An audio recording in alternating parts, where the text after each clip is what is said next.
Compendium of Ordinary Ghosts, Volume 2. Art by Corinne Cowell. Poems by Curran Watts. On Regret. Come morning after the storm, when we sit our sorries with loose limbs and lofty plans for the afternoon. The balloon air outside was more, so much more than still.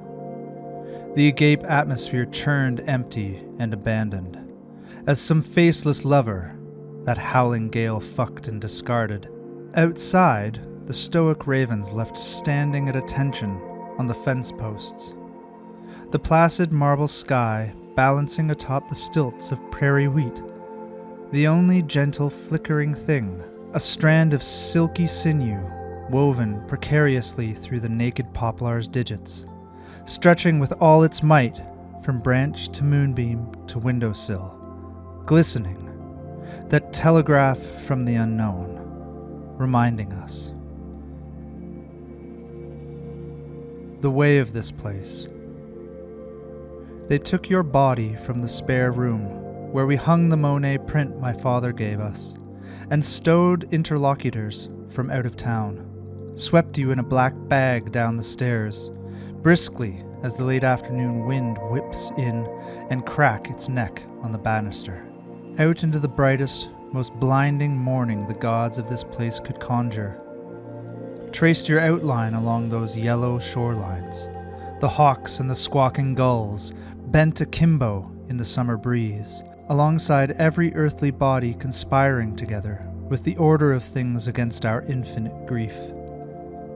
We set your ashes into stone at the bend in muddy Emerald River, where we camped for several winters, until eventually the laughter, portending its indomitable will, first as nothing but an unwanted urge we pushed down into the blackness of our bellies, then a betraying limb, entangled in the sweet rhythm of some song I can't even remember, then the chickadees, gossiping merrily in the lilacs, then and then and then. The bunk beds of moments erected over top of grief, over top of love, into that long fog of amnesia, where there is so much lightness, always, toying mischievously with the otherwise weight of this world. 6 haikus we kept in the corner closet. 1. Beacon in the window. On one side, home, the other, the idea of it. 2. Prairie wind pelting the walls in syncopation to words we'll soon regret. 3. Camped on the hardwood, our bodies strewn like die-cast in love's squeaky pantomime. 4. Rolling in the fresh cut grass, cutting the tall grass, reading leaves of grass. 5. That old brass doorknob, smooth as the old river stones that make good skippers. 6. Tall bristles of wheat, dancing and dancing on the skin of the world. Shoulders of the world. Did whoever built our kitchen table know they were building the shoulders of our world?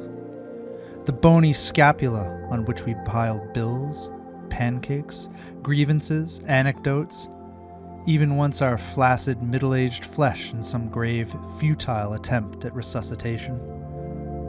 A mountain sturdy enough to bear the satchel of every sorrow we could hoist onto its back, or sometimes nothing but a gently folded note, sharing dinner's precise coordinates.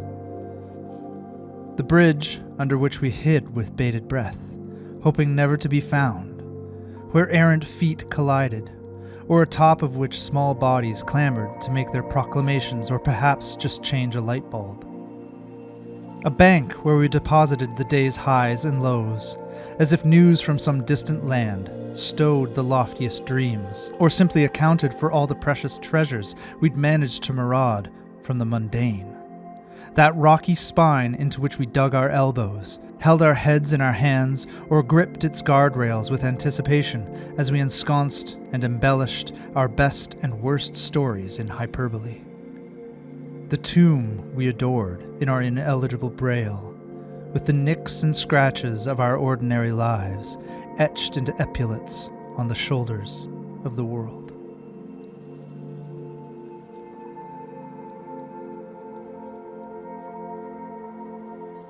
Their lives.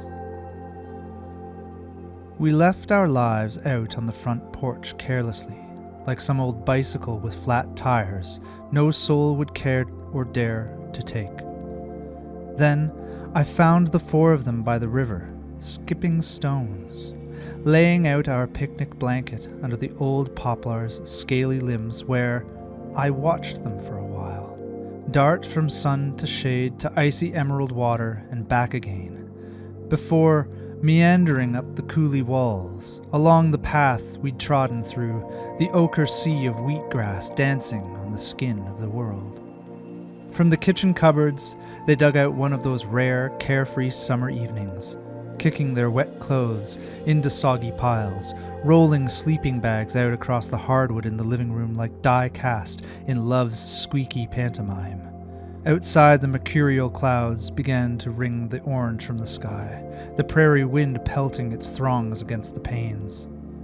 And I prayed and prayed the suffocating clench of the storm would squeeze them out from those dilapidated walls. Yet it only pressed them deeper and more irreverently into the comfort of our tiny kingdom.